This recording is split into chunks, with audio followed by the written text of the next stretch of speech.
Hello, I'm Jim Demmel with Clark County Close-Up. Thank you very much for meeting with us. Thanks for the invite. Sure.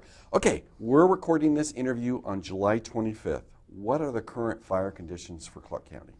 What we're experiencing right now, Jim, is a very dry spring and summer, and that seems to be continuing. Right now the temperatures are in the 90s constantly with no end in sight for the next 10 days. So we have a situation where we're drying out those fuels for wildfires and we're becoming concerned. So we're starting to take steps to mitigate that. Okay. Now, is there currently a burn ban in the county? There has been a burn ban in the county areas for land clearing fires, yard debris, and if you're clearing a lot for building. So that's been in effect since July 1st.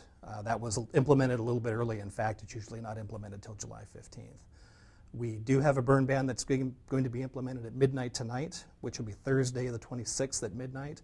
And that is for any outdoor burning at all, including recreational fires. Okay, so if I have a fire pit, not right. supposed to do it. No backyard fire pits. The DNR is also in cooperation with us, so any of those campgrounds regulated by DNR, there will be no fires, campfires. And Cowlitz County is doing the same thing as well. Okay, and typically that runs the whole summer season into September. Because of the conditions right now, Jim, we're talking about having that in place until we get some significant rainfall. And again, the pattern isn't promising for that, so it'll be as long as it needs to be there until we feel the danger is diminished. Okay. As many will recall, 2017 was a terrible year for wildfires in our region. Yeah. As we talked about, 2018 off to a very dry start. Mm-hmm. Do you anticipate this drying trend to continue in the Pacific Northwest? Well, I can tell you that the National Weather Service forecast is for above average wildfire danger through the month of August and low precipitation. So yeah, for the short term, it looks like it's going to be here for some time.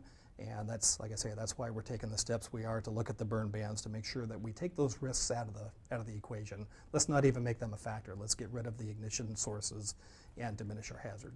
Okay, so let's talk about that. Okay. So what are some ways people can protect their home from wildfires?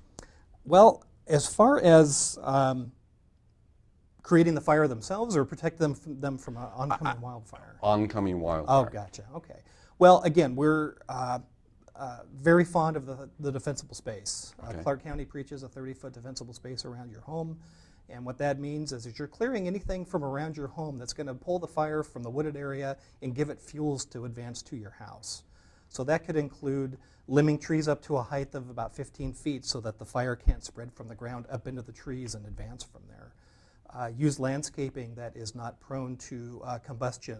Bark dust is one of the things that you should keep away from the base of your house. A lot of people put it around the foundation, and that's one of the things we see every year where a fire starts and the bark dust gets into the side of the house, and before you know it, it's up the side of the house into the attic, and you've got a big problem. Okay. So they can keep the tree limbs off their roofs. They can keep their gutters clear because those are prime places for embers of an oncoming wildfire to land and ignite your home.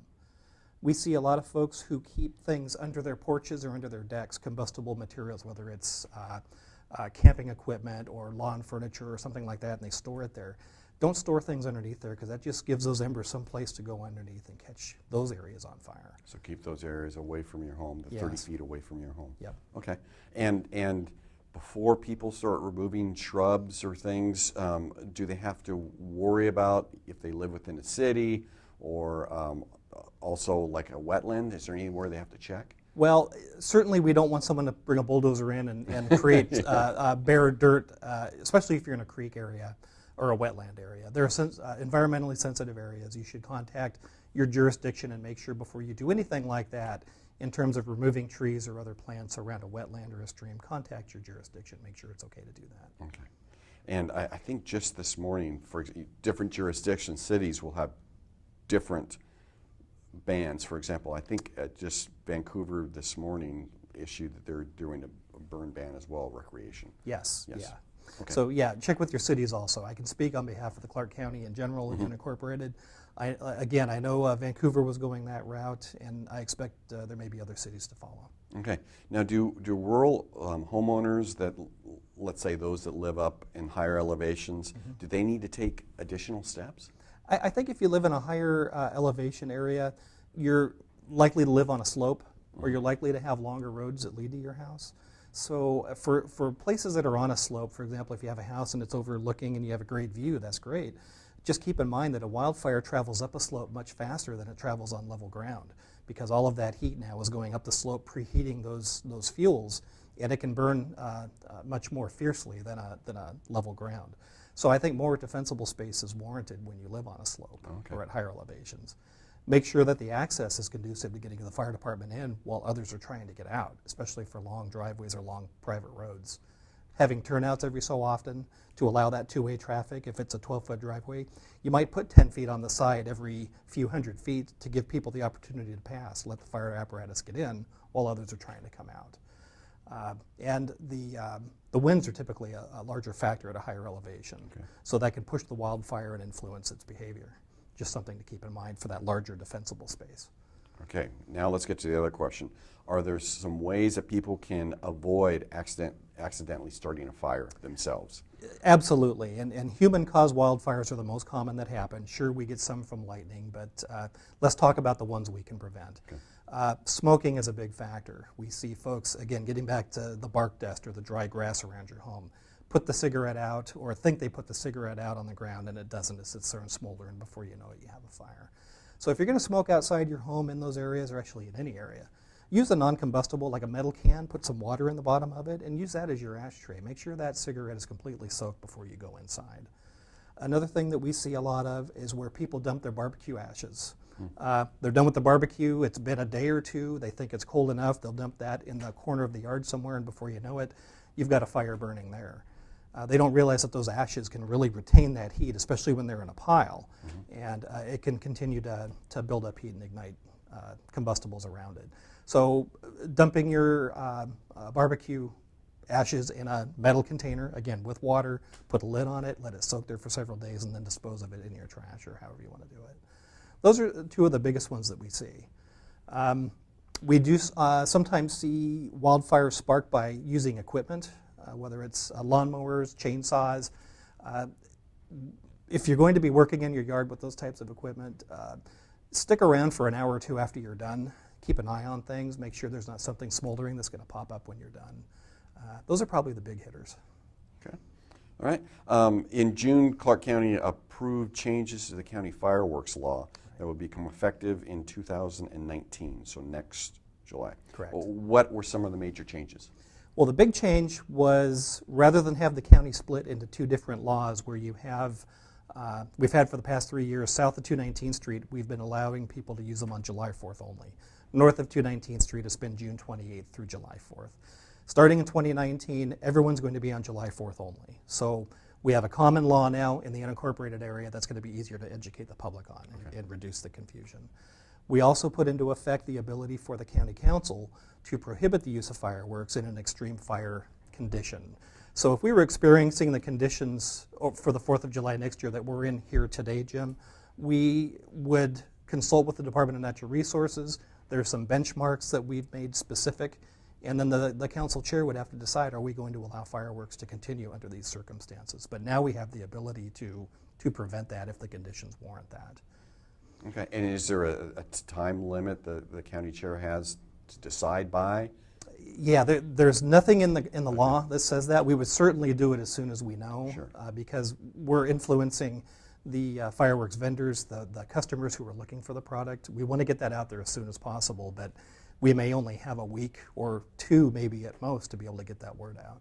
Now, you mentioned 4th of July. What about New Year's Eve? Is that?